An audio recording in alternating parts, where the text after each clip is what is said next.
3월이 되었습니다. 오늘 3월 2일이고요. 어제가 3.1절이었습니다. 106주년이 됐다고 그래요. 3.1절 굉장히 이제 오래된 느낌이 드는데요. 그런데 이 3.1절은 세계 역사상 유례가 없는 운동으로 기록되어 있습니다. 왜냐하면 나라마다 혁명이 일어나고 민족 운동이 일어났지만 3.1 운동처럼 전 국민이 일치 단결해서 걸기한 투쟁은 없었기 때문에 그래요. 그래서 3.1절은 우리 민족이 굉장히 자랑스럽게 여기는 운동이다, 이렇게 생각할 수 있습니다.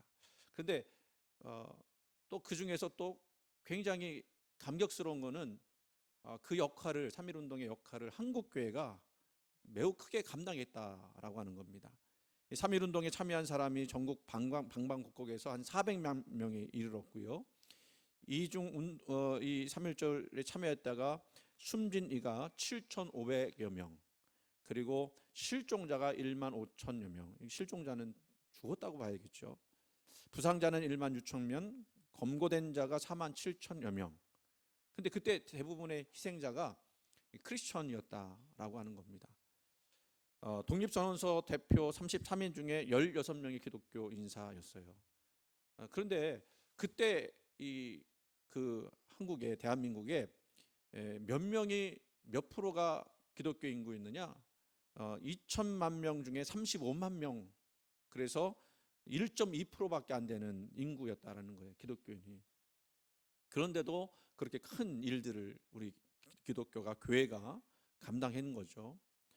만세운동으로서 체포된 자가 기독교인이 2,039명이라고 하는데 기독교인이 60% 이상을 차지했다라고 하는 겁니다. 참 재미난 기록이 있다고 그래요. 당시에 조선 총독부 남긴 그 비밀 문건에는요, 이런 글귀가 있었다고 해요. 이 민족에게 소망을 줄 수 있는 유일한 기관이 있다면 그것은 조선의 교회다, 이렇게 썼다고 그래요. 그러니까 얼마나 생명력 있는 교회였는지를 알려주는 거죠. 그 정도로 이 기독교는 그때 당시에 빛과 소금의 역할을 감당했습니다. 그리고 더 나가서 이 한국 교회가 민족에게 주는 영향은 지대했습니다. 국민 의식을 바꾸었습니다. 미신을 타파했고요, 신분 제도를 철폐하는 데 일조했습니다. 오직 하나님만 섬기고, 그리고 모든 백성이 남녀가 평등하다고 하는 사실을 전파했습니다.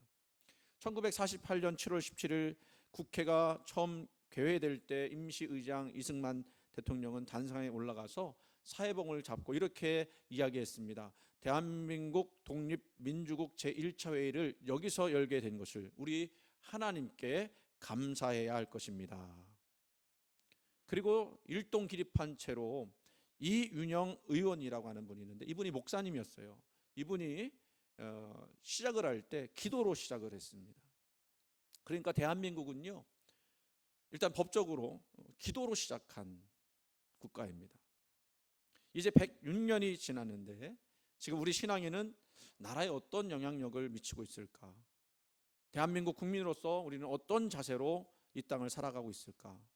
3.1 운동의 의미를 생각할 때 지금 신앙인이 가져야 할 가치는 무엇일까? 저는 저와 여러분이 먼저 신앙인으로서 참 자유하기를 간절히 소원합니다. 우리 민족이 3.1 운동한 것은 자유를 위해서 그렇게 한 거 아니겠습니까? 지금 대한민국은 자유의 나라입니다. 헌법에 그것이 보장되어 있습니다. 그러나 가만히 생각해 보면 정말 자유할까? 진정으로 자유함을 누리고 있을까? 오늘 말씀을 통해서 그 부분을 좀 생각해 봤으면 좋겠어요. 먼저 질문을 좀 시작해 보겠습니다. 질문으로 시작해 보겠습니다. 자유에 대한 내용인데 성경의 내용이에요. 여러분은 성경 창세기에 선악과가 나오는 거 알고 있을 겁니다. 선악과를 왜 만드셨을까? 참 의문나는 내용이에요. 창세기 2장 16절에 17절 말씀, 여호와 하나님이 그 사람에게 명하여 이르시되 동상 각종 나무의 열매는 내가 임으로 먹되 선악을 알게 하는 나무의 열매는 먹지 말라. 내가 먹는 날에는 반드시 죽으리라 하시니라. 선악과를 만드셨고 그거를 먹지 말라, 그리고 먹으면 죽으리라 말씀하셨어요. 이 본문을 보면서 사람들은 질문하는 겁니다. 왜 하나님이 괜히 선악과를 만드셔서 인간을 그렇게 죄악 가운데, 고통 가운데 내몰았나? 애당초 하나님 아담과 하와가 선악과를 먹을 줄 아셨을 텐데, 전지하신 하나님이시니까. 그러면 처음부터 심지 말든지, 아니면 선악과를 만드셨다면 그 접근하지 못하도록 천군 천사를 보내셔서 지키셔야 했던 거 아닐까. 결국에 이 선악과 때문에 아담과 하와는 에덴 동산에서 쫓겨나게 되었고, 남자는 그 죄로 말미암아 땀 흘려 수고해야 하는 그런 고통을 당하게 되었고, 여자는 출산의 고통을 당해야만 했다라는 거죠. 그러니까 선악과 때문에 하나님 저주를 받게 되고, 그 결과 인간은 비참한 불행에 빠지게 되었다, 그렇게 성경을 말씀하고 있어요. 그러니까 여러분이 지금 여러분의 삶 속에서 당하는 어떤 고난이 있고 힘든 일이 있다면, 그 사실은 성경적으로 보면 우리의 죄악 때문에 생겨난 것들이라고 볼 수가 있습니다. 그러면 여러분 어떻게 생각하십니까? 왜 하나님은 선악과를 만드셨을까? 무엇이라고 대답할 수 있을까? 이 질문에 대한 분명한 대답은요, 하나님만이 아십니다. 왜냐하면 하나님께 만드셨기 때문에. 하나님의 마음을 우리가 읽지 못한다면 그것을 알 수가 없어요. 하지만 그래도 이런 질문이 왔을 때 변증법적으로 이 사람들한테 하나님의 속성을 이야기해 주기 위해서 설명하는 답변들이 있습니다. 아주 은혜로운 답변들이에요. 가장 중요한 내용이 뭐냐면요, 여러분, 자유의지라고 하는 거예요. 자유의지. 하나님께서 진짜 자유가 뭔지를 알게 하시기 위해서 이 선악과를 만드셨다라는 거죠. 자유의지는 뭡니까? 인간이 스스로 판단하고 선택할 수 있는 능력입니다.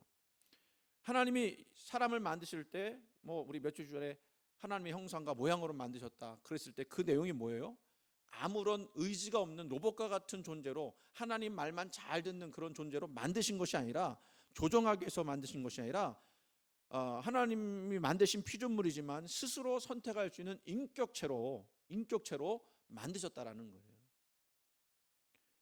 그것이 비록 하나님의 뜻에 어긋나고 설사 죄를 짓는 일이라 할지라도, 하나님은 우리가 스스로 선택할 수 있는 인격체가 되기를 원하셨다는 거죠. 그리고 그 인격체인 사람과 사랑하기를 원하셨던 것입니다. 여러분, 사랑이라고 하는 것은 뭐죠? 신실하게 상대방에게 대해서 내 의지를 가지고 선택하는 거예요.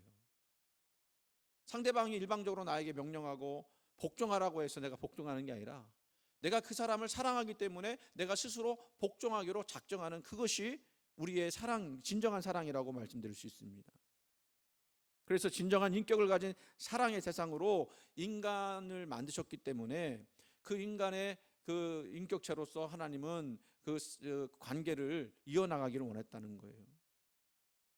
이 사실이 사실은 저와 여러분에게 얼마나 놀라운 은혜일지 생각해 보셨으면 좋겠습니다.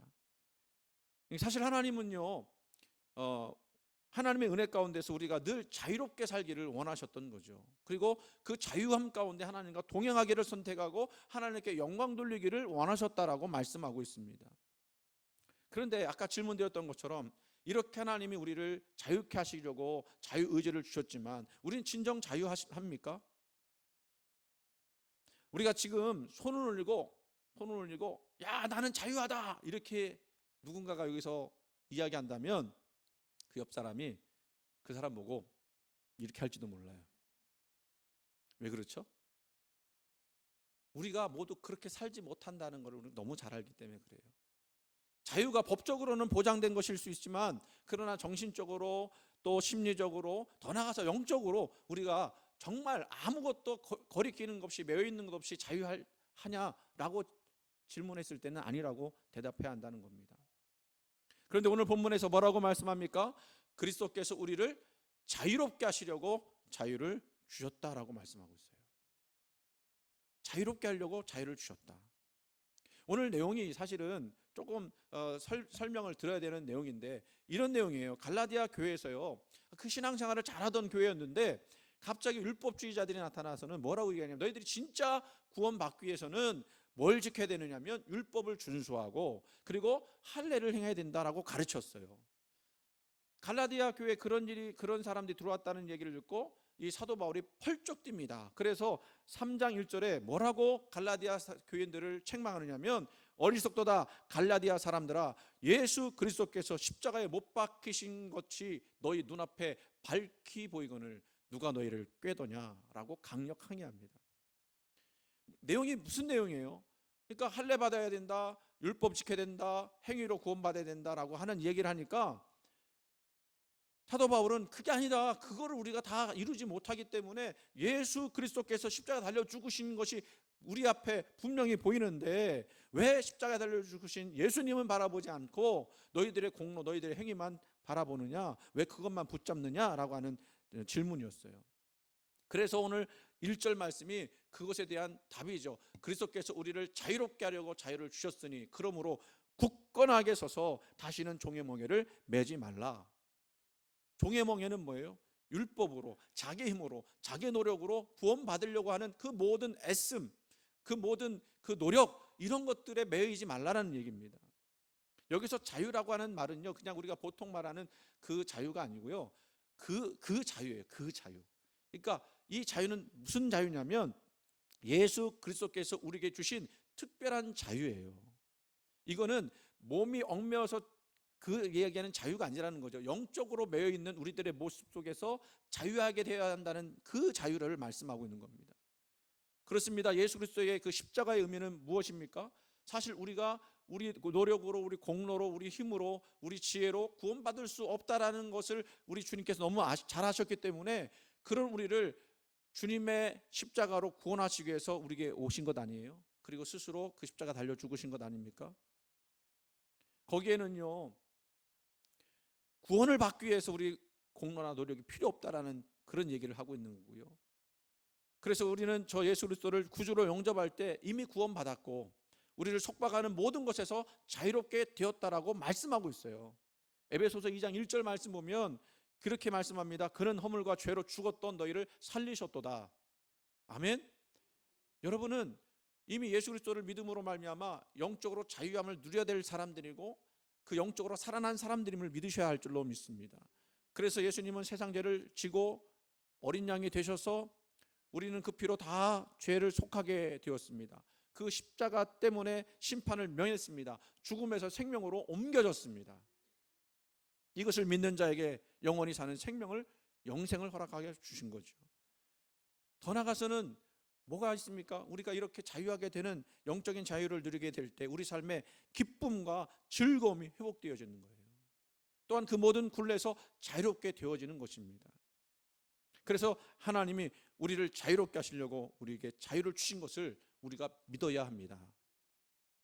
그런데 다시 질문하는 거예요. 그러면 여러분, 우리가 이렇게 알고 있는데 우리는 지금 이 자유를 누리고 있습니까? 과거 일제 강점기 때의 육체의 구속과 정신의 구속이 있었다면 지금은 어떻습니까? 지금 헌법이 보장하는 자유를, 우리는 그 자유의 의미를 누리고 있을 뿐만 아니라 정말 영적으로 말하고 있는 그 자유를 우리가 누리고 있느냐는 거죠. 그렇지 못한 걸 우리가 너무 잘 알죠. 가장 큰 것이 뭘까요? 가장 큰 것이 있다면 다른 것 아닌 것 같아요. 그냥 걱정하고 근심하는 인생, 거기서 우리는 벗어나지 못하고 있다는 것을 우리는 잘 알고 있습니다. 쉽게 말하면 마음 편할 날이 하나도 없는 그런 고달픈 인생을 살아가고 있어요. 누가 걱정하라고 했던 것도 아닌데, 누가 근심하라고 했던 것도 아닌데, 그 우리 자동적으로 걱정이 되고 근심이 되는 이유는 뭘까요? 그래서 입버릇처럼 아유 참 살기 힘들다, 어떻게 살아야 할지 모르겠다, 정말 이렇게 그냥 살아야 하는가라고 하는 그런 탄식을 하게 됩니다. 그 이유가 뭘까요? 아주 간단합니다. 그것은 우리가 뭔가에 매여 있기 때문에 그래요. 그래서 꼼짝없이 노예처럼 살아가기 때문에 그렇습니다. 그것이 꼭 우리를 괴롭게 하는 어떤 것들만 이야기하는 것은 아니에요. 예를 들면 우리가 돈에 매여 산다 그러잖아요. 물질에 매여 산다 그러잖아요. 그 돈이 정말 싫은 것입니까? 아니죠. 그 돈이 얼마나 능력 있는지도 우리는 잘 알고 있습니다. 그래서 매여 있어요. 좋은 것이기 때문에 매여 있는 거예요. 우리가 알고 있는 스마트폰, 여러분 스마트폰 뭐 종종 저도 이야기하지만 스마트폰을 저도 얼마나 잘 활용하는지 모릅니다. 그런데 그게 문제가 될 때도 있어요.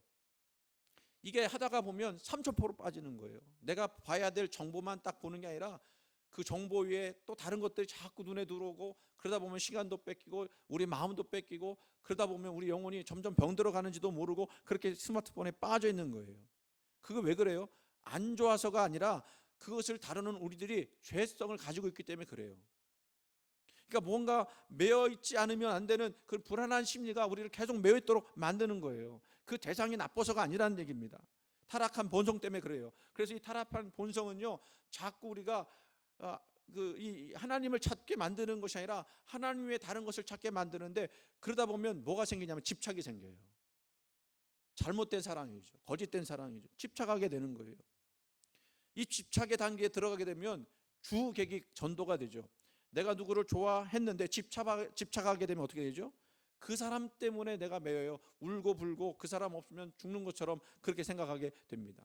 물질도 마찬가지지 않습니까? 물질 참 우리에게 좋은 것이고 유익한 것이고 그것 때문에 우리가 삶을 살아가지만, 그렇게 사용하는 것이 아니라 그거 없으면 죽는 것처럼, 그거 없으면 우리가 다 망하는 것처럼 돈의 노예로 살아가는 경우들이 종종 있다는 거예요. 그것뿐이에요?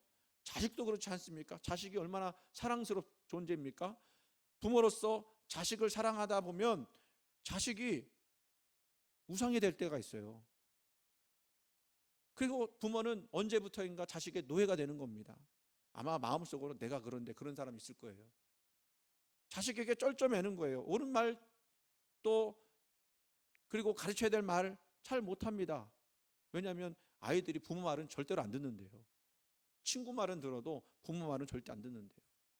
그건 우리 의사 선생님이 저한테 얘기해 주더라고요. 잔소리하지 말라고 그러더라고요.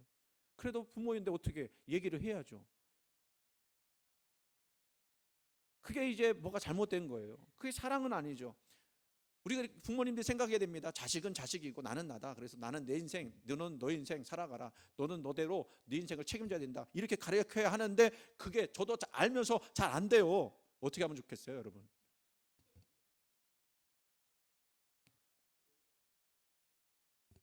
정윤호 집사님, 제가 다 아는 것처럼 얘기해도 나도 안 되는 데가 많아요, 여러분. 그러니까 저도 기도하는 거예요. 이런 얘기하면 또 우리 집사람 싫어할 텐데, 정치도 마찬가지 아닙니까? 정치도 마찬가지. 우리 죄성 때문에 우리는 어떻게 하느냐면 우리가 보고 싶고 듣고 싶은 것만 들어요. 그게 우리 지난번에 우리 장로님 기도했던 확증 편향이에요. 그게 내가 미리 결론을 내려놓고 거기에 맞는 증거들을 계속 쌓아다 놓으면 이게 다 이 세계가 구축이 되는 거죠. 그게 여당만 그러냐? 야당은 안 그러냐? 저는 그 정치 토론하는 걸 좀 자주 보거든요. 이게 왜 자꾸 보냐면, 토론하는 사람들이 자기의 논리를 어떻게 그렇게 해 나가는가, 그게 참 궁금해서 많이 보는데, 보면요 분명히 여기 잘못한 거예요. 근데 자기 당이니까 그 잘못한 것도 잘못 안 했다고 얘기하더라고요. 이쪽은 뭐 아닙니까? 이쪽도 분명히 잘못한 건데 잘못했다고 얘기하는 순간 자기들 무너진다고 생각하는지 절대로 잘못했다고 얘기하잖아요. 이게 확증 편향이죠. 근데 그게 왜 그래요? 우리 죄성 때문에 그런 거예요. 계속 자기가 옳다고 생각하는 그 부분에 자꾸 증거를 쌓아놓는 거예요. 옳고 그름을 판단하지 않는 거예요. 거기에 매여 있는 거예요. 근데 여러분, 이게 매여 있는 것이 결국은 우리에게 뭘 갖다 주냐면 괴로움을 갖다 준다는 거죠. 물질에 매여 있는 거, 심지어 질병에 매여 있잖아요. 또 정체에 매여 있잖아요. 어떤 또 사람에게 매여 있잖아요. 이 매이는 것들이 우리를 자유하게 하는 것이 아니라 결국 그것 때문에 우리가 고통을 당하고 심신이 피곤해지는 역사들이 있다라는 거예요. 특별히 질병 같은 경우도 그래요. 우리 장로님들하고 요즘 장로님들이 좀 아프셨어요. 우리 김소연 장로님 무릎이 아프고, 나 장로님은 미국 그 들어가기 전에 갑자기 응급실에 가고, 저도 이제 어깨가 아프고 막 이런 얘기를 했거든요. 그리고 우리 질병 때문에 이제 힘들다 그런 얘기를 했어요. 장로님들하고 저하고 이제 개개인을 만나서 그랬는데, 우리 나 장로님 같은 경우는 얘기하다가 무슨 얘기하냐면 알르니 죽지 이렇게 얘기했대요. 그 정도로 힘들었다는 얘기예요. 그 동감이 돼요. 그죠, 여러분? 너무 아프면 내가 알르니 죽지, 그냥 하나님 나라 가는 게 낫지. 그럼 희주는 어떡하려고? 그렇게 얘기하면 또 안 돼. 이영미 권사님 또 어떡하려고?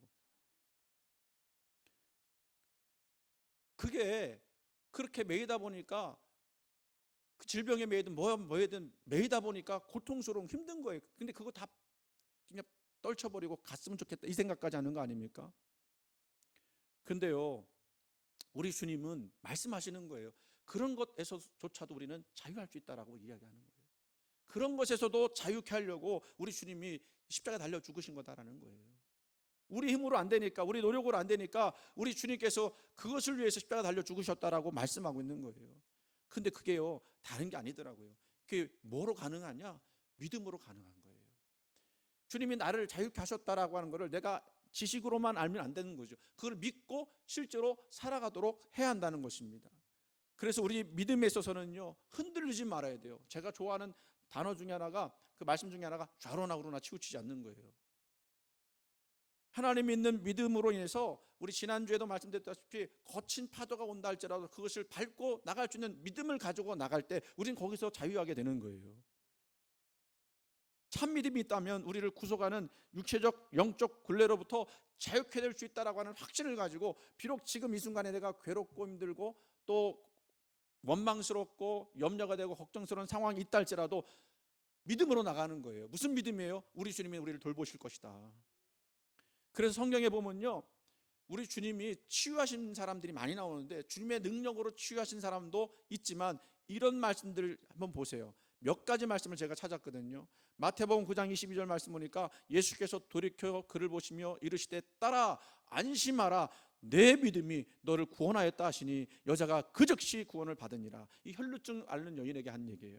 마태복음 9장 29절 말씀, 이에 예수께서 그들의 눈을 만지시며 이르시되 너희 믿음대로 하시니 라고 얘기했습니다. 한 맹인에게 하신 말씀이에요. 누가복음 7장 50절 말씀, 예수께서 여자에게 이르시되 내 믿음이 너를 구원하였으니 평안히 가라 하시니라.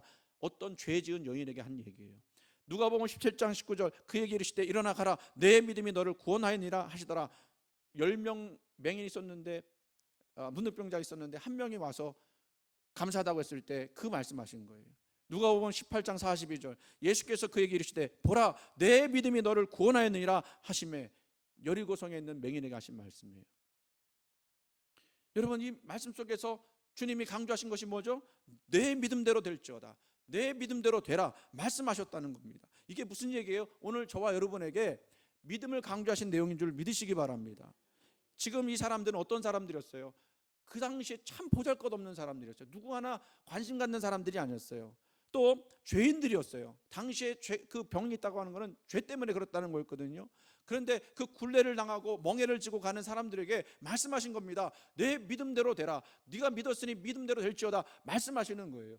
거기서 자유하게 된다라는 말씀인 것이죠. 여러분을 괴롭게 하는 어떤 굴레들이 있습니까? 그게 우리의 죄성 때문에 들어온 것이어서 지금 우리가 어쩔 수 없이 쩔쩔매며 그렇게 있는 것이라 할지라도 우리 믿음에는 어떤 믿음이 있느냐면 주님이 우리를 위해서 자유케 하시기를 원하신다. 그래서 나는 앞으로 자유케 될 것이다 라는 믿음 가지고 나가야 한다는 거예요. 그래서 이 죄인들, 지금 이 죄인들이 굳게 믿었던 것은 다른 것이 아니라 저분이면, 저 예수님이라면 나를 자유케 하실 것이다 라고 하는 확신을 가지고 그에게 다가갔다라는 거죠. 오늘 저와 여러분이 겉으로는 멀쩡해요. 누가 여러분을 구속한다고 말할 수 없어요. 그런데 우리 심령 속에, 우리 마음 속에 뭔가 나를 계속 붙잡고 얽매이게 하고 고통스럽게 하는 그런 것들이 있다면 이제 주님께 나가야 돼요. 그 주님을 만나야 돼요. 그 주님이 우리 가운데서 믿음으로 역사하신 줄 알고 나가야 한다는 것입니다. 우리가 이 믿음을 소유하기를 간절히 소원합니다. 이 믿음을 여러분 얼마나 활용하십니까? 믿음도 사용하지 않으면 점점 더 말라져 가요. 여러분, 믿음의 근육이라는 표현을 쓰거든요. 믿음의 근육, 생각의 근육 이런 표현을 쓰는데 믿음의 근육 이거 써요. 근육은 쓰면 쓸수록 강해지지만 쓰지 않으면 어떻게 되죠? 퇴화돼요. 우리 여성분들 우리 갱년기 이후에 여성분들만 아니고 남자들도 마찬가지인데 운동해야 된다고 그러잖아요. 운동 안 하면 근육이 자꾸 빠진다고. 그런데 그 중에 한 가지가 뭐냐면 우리 믿음의 근육을 계속 활용해야 돼요. 믿습니다라고 고백해야 돼요. 빌립보서 4장 6절 말씀, 우리가 믿고 나가야 될 말씀이죠. 아무것도 염려하지 말고 다만 모든 일에 기도와 간구로 너희 구할 것을 감사함으로 하나님께 아뢰라. 그리하면 모든 지각에 뛰어난 하나님의 평강이 그리스도 안에서 너희 마음과 생각을 지키시리라. 아멘. 여러분, 기도에 응답받을 때 어떻습니까? 기도에 응답받으면요, 그 문제 가운데 우리가 자유하게 될 뿐만 아니라 우리 마음속에 평안이 가득하게 되는 줄 믿으시기 바랍니다. 이게 참 자유를 얻은 신자의 특권인 거예요. 우리가 이 세상에 살면서 자유와 해방을 얻을 다른 길은 이제는 없습니다. 로마서 8장 1절 2절 말씀 보니까 그러므로 이제 그리스도 예수 안에 있는 자에게 결코 정죄함이 없나니 이는 그리스도 예수 안에 있는 생명의 성령의 법이 죄와 사망의 법에서 너를 해방하였습니다. 우리가 당하는 이런 고난은요, 우리 죄 때문에 온 것이지만 그러나 여기서 우리 주님은 우리 다 해방시켜 주시기를 원하시는 거예요. 그 죄법, 사망의 법이 우리에게 더 이상 우리에게 임하지 않습니다. 우리에게는 어떤 법이요? 생명의 성령의 법이 우리 가운데 있는 거예요. 그것이 우리를 이기게 하고 또 능력 있게 하고 힘 있게 하고 자유케 하는 줄 여러분 믿으시기 바랍니다. 말씀 그 속에 성령이 들어와 있으니까 성령이 여러분 마음속에 자유 해방을 주는 위대한 능력이 된다고 했거든요. 그러니까 여러분 기도할 때 성령께서 여러분을 도와주시고 우리 마음속에서 계속해서 이 믿음의 역사를 일으키신다고 하는 확신을 주실 거예요. 결코 정죄함이 없다. 이 얘기는 무슨 얘기냐면 더 이상 너희들은 죄인이 아니고 또 더 이상 그 병에서 고생하지 않을 것, 나을 것이고 반드시 저주에서 해방받고 더 나아가서 영생을 얻을 뿐만 아니라 지옥 백성 아니라 이제 천국 백성이 될 것이다라고 하는 것을 이제 그 보혈로 다 이루어놨다라고 말씀하시는 거죠. 로마서 8장 37절 39절 한번 같이 읽어봤으면 좋겠습니다. 시작. 그러나 이 모든 일에 우리를 사랑하시는 이로 말미암아 우리가 넉넉히 이기느니라. 내가 확신하노니 사망이나 생명이나 천사들이나 권세자들이나 현재일이나 장래일이나 능력이나 높음이나 깊음이나 다른 어떤 피조물이라도 우리를 우리 주 그리스도 예수 안에 있는 하나님의 사랑에서 끊을 수 없으리라. 아멘. 여러분 믿으십니까? 여러분이 어떤 문제를 가지고 어떤 어려움을 가지고 그래서 그것 때문에 쩔쩔매는 상황일지라도 우리 이 믿음 잃어버리면 안 되는 거예요. 하나님 우리를 절대로 보내지 않으신다라고 하는 그 믿음을 가져야 됩니다. 여러분 이 주님을 만날 때, 이 주님을 인격적으로 만날 때, 우리가 주님을 사랑한다고 선택적으로 우리 자유를 가지고 나가서 고백할 때 우리 주님은 우리와 함께 하시고 우리 가운데 역사하신 줄 믿으시길 바랍니다. 예화를 마지막으로 말씀을 마칠게요. 빠삐용이라는 영화를 여러분 아시는 분 계실 거예요. 지금 젊은 친구들한테 빠삐용 영화 얘기하면 모를 겁니다. 듣기는 들었을 거예요. 이게 감옥 탈출하는 영화의 고전입니다. 바이블입니다. 네, 저거는 2020 몇 년에 새롭게 리메이크한 버전인데 원래 그 영화 있죠. 빠삐용 영화. 누가 주인공이냐면 스티븐 맥퀸이 빠삐용이었고 그의 친구 드가라고 하는 친구가 나오는데 그게 더스틴 호프만이라고 하는 사람이었어요. 더스틴 호프만은 좀 거기서 보면 어리버리하게 나오는 사람, 연기를 얼마나 잘했는지 어리버리하게 나오는 사람인데요. 두 배우 다 사실은 멋진 배우죠. 이게 사실 여러분 실제 있었던 실화를 영화화한 거예요. 소설을 이 주인공이 소설을 썼는데 그게 영화가 된 거거든요. 이게 어떤 내용이냐면 1940년 파리의 술집에서 살인 사건이 일어나는데 검사가 범인을 놓치고 이 빠삐용을 지목해서 억울하게 감옥살이 한 거예요. 살인죄를 뒤집어 쓰고 30년이라고 하는 길고 긴 세월 동안 감옥에서 고통당했습니다. 얼마나 억울했을까요? 얼마나 고통스러울까요? 그래서 억울함을 풀려고 하면 할수록 더 독방으로 집어넣고 더 안 좋은 곳으로 보내는 거예요.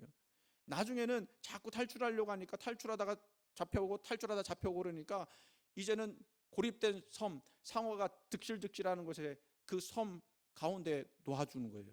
왜냐하면 더 이상 탈출할 수 없으니까 그런 곳에 이제 둔 거예요. 외로운 섬에 갇히게 됩니다. 결국 빠삐용이 거기서도 탈출을 하죠. 왜 탈출하려고 하는지 아십니까?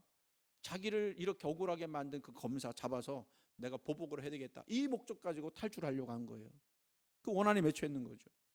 거기서 몇 번 탈출했는데 안 돼요. 왜냐하면 너무 파도가 세고 가다가 또 상어한테 잡아먹히고 이러니까 안 돼요. 그런데 이 얼마나 그 탈출에 대한 욕망이 강했는지 그 바다 물길을 계속 관찰하는 거예요.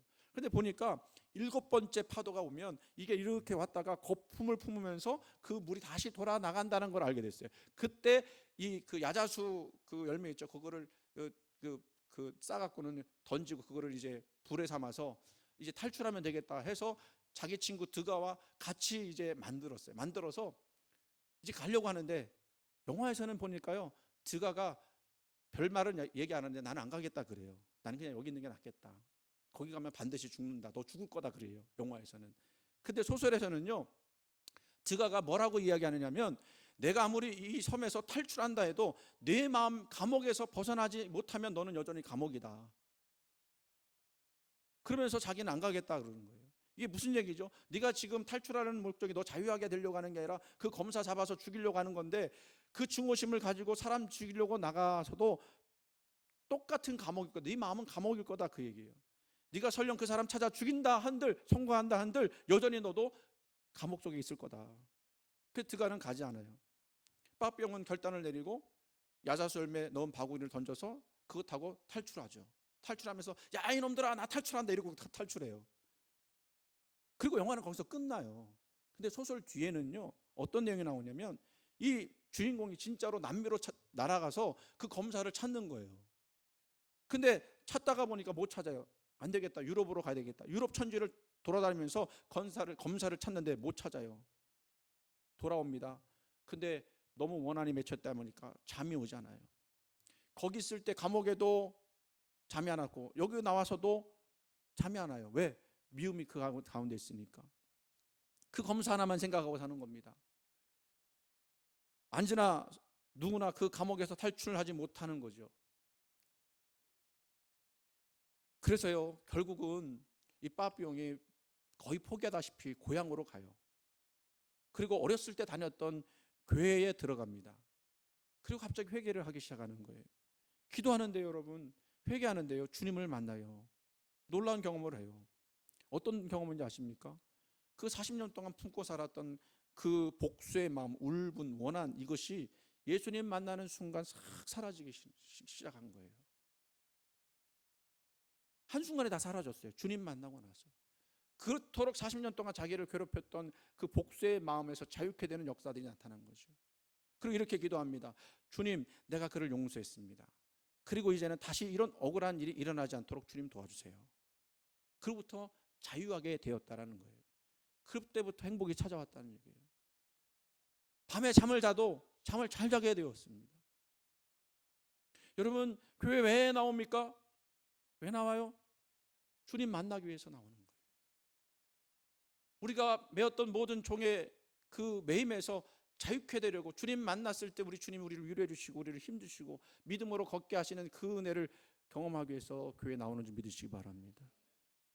주님 만나야 참 자유를 누리게 되고요, 인본주의 생각에서 구원받고요, 내 생각과 내 노력으로 다 된다라고 하는 그 어리석은 것에서도 해방되어집니다. 두 가지 말씀을 전하고 말씀 마치겠습니다. 요한복음 8장 32절 말씀, 진리를 알지니 진리가 너희를 자유롭게 하리라. 요한복음 8장 36절, 아들이 너희를 자유롭게 하면 너희가 참으로 자유로우리라. 아멘. 우리 예수님은 여러분을 자유케 하시려고 십자가에 달려 죽으셨다라는 사실을 기억하시고, 여러분이 지금 지고 있는 모든 죄의 짐들을 주님께 맡겨서 자유케 되어지는, 믿음으로 자유케 되어지는 저와 여러분 되기를 간절히 축원을 드립니다.